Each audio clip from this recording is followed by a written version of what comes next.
nacelles are actually pointed aft, allowing the helicopter, or the Osprey as we like to call it, to drift backwards. Now forward again. Look at the angle of the vertical nacelles.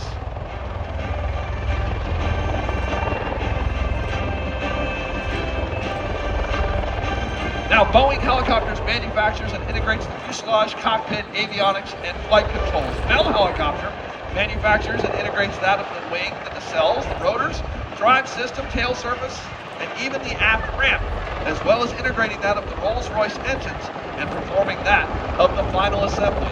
You'll see the Osprey actually leaning into the wind just a little bit to hold position and now walk sideways.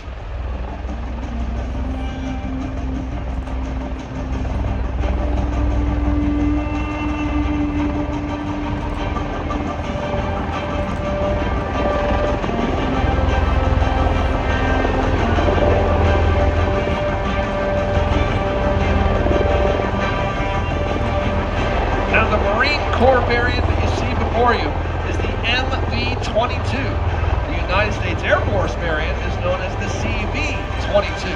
This was reversed from normal procedure to prevent the United States Marine Corps Ospreys from having a conflicting Charlie Victor designation with the aircraft carriers.